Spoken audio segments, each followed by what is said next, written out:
Okay, this is a SOCOM comparison video. It's like the shooting side of it, if you will. Now, closest to you, you'll be able to see my KWC D. That's a Springer, one of the best spring pistols ever made. Really good high grade one. Have that since I was about 13, so 7 years, so that's a long time. And above that, got the SOCOM, which used to belong to a friend of mine. I bought it off him, and that was about a year and a half, 2 years ago, and that's still functioning perfectly. And then off to the right, there's my Glock 17, which I believe, in gas pistol terms, modern GBBs, that's the benchmark. That is the best single out-of-the-box GBB you're able to find, I think. Honestly, I believe that is true. It's a great bit of kit. Then obviously, further away, you've got the gas SOCOM. Now, the Glock will be using .2s, the Spring SOCOM will be using .25s, and then of course the Deagle down there, that's going to be using .2s, because that's an older gun, and then gas SOCOM's using .3s.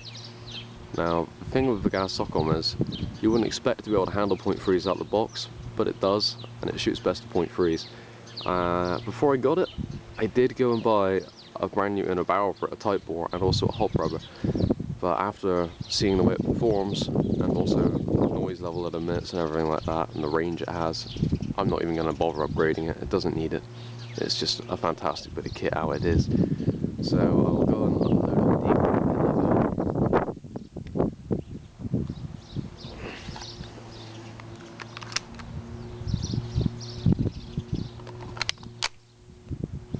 Now, this is more of a noise comparison, as it were. Alright. Whack. Alright, that's the Deagle done. Now I'm going to move on to the SOCOM pistol, or SOCOM, however you want to pronounce that, using its .25s. This is the Spring version of it. Already you can tell that's quieter than the Deagle. Piston head on that is damn near silent. I've got one more in there, I think. And as you can tell, it's bloody accurate too. Straight line, nice consistent hop rubber. Next to no noise. And then you've got the gas Glock, which is the Marui 17, it's my upgraded one. It's got high flow.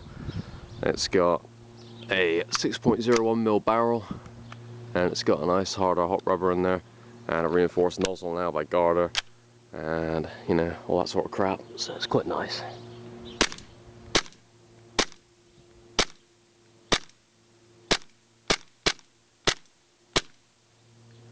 As you can tell, that's a rather loud gun. And now I'm going to get the SOCOM.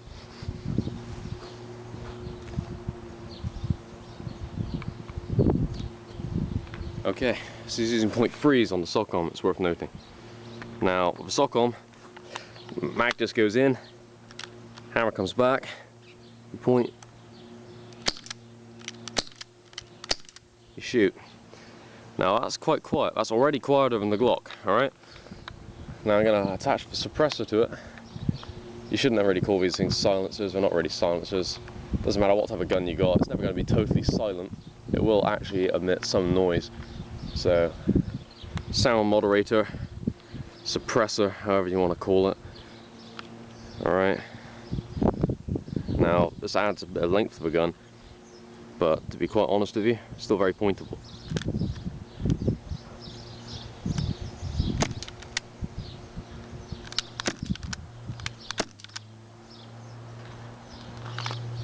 Over here.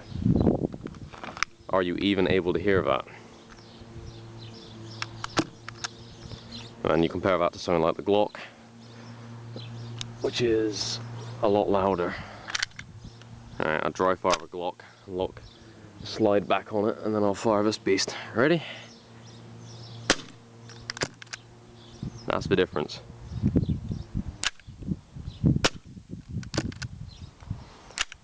So, really, yeah, you know, believe all the hype. It is absolutely true. The Mark 23 SOCOM is deeper than the Desert Eagle in terms of its width around the magwell and the grip. It's shorter in terms of its overall length, but it's exactly the same in terms of height. And when you've got a suppressor on it though, it is a lot longer. So realistically, you could say the Mark 23 is actually bigger than a Desert Eagle even without the suppressor. When you've added the suppressor, of course, that brings it up to a whole different dimension. Now, I've got a whole bunch of pistols lying around. This is most of what I own. I've got a few more. I got some CO2 ones, which I don't usually feature in my videos. They're more for shits and giggles. I've still got a couple of WEs, which I don't really use too much. Lugers, some revolvers, some other really odd things I've got. And I've got a lot of Springers still. 3 PS, because I'm old. At that age where I remember sort of 2002, 2003, 2004, when you could go into a shop in the high street and you could buy a spring pistol for about £20 and it would last you say 3 or 4 years. And these were good quality ones made by 3 PS, the 3 Pylons, Les Trois Pilons, which is a French company. 3 PSA nowadays, I think. And yeah, it's like the golden era really of spring airsoft when you were sort of 13, 14, you used to shoot your friends in the garden. That was good fun. But obviously when you get into the more serious side of it, you want to be looking at proper bits of kit. You want to be looking at the Marui Glocks. These things are just fantastic. Glock's a bit common, but if you wanted to, then you can go for something like a custom sock-on, which I'd say is well worth it. That with 5 magazines, the suppressor, and everything you see attached, including the Mo grip and the paint. It's about 140 quid with a hard case that cost me. So it's always a good deal. I have to admit, I've got some good luck, I've got some good people I know, some good connections, so I can get some good deals.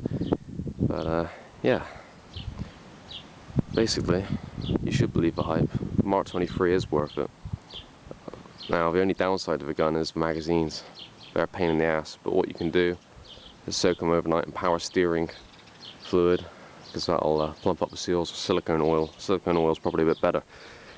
And apart from that, really, there's nothing much to say on the Mark 23 other than if you've got big hands, like myself, and you find maybe a Glock's a bit small for you, then it's, because I got quite long fingers, I can touch my finger and my thumb nearly. In fact, yeah, I can touch my finger and my thumb around the side there. You know, the Glock is just a bit small for me. Desert Eagle, about the right size for me. I find the sock-on, it's more like my sort of size pistol. So if you've got large hands, and you've got long fingers, go for a sock-on. Trades on them are near enough correct. The noise is phenomenal. I mean, it's just a great gun. Plus, it's NBB, totally reliable. This thing's probably had thousands of rounds for it. I dread to think how many it's had for it. And, you know, I can't see it failing. So, I would say they're worth the money, and I think you should go and get one. And that's pretty much the end of my little comparison test. A formal review will be coming up soon when I got time, so stick around for that. Thanks.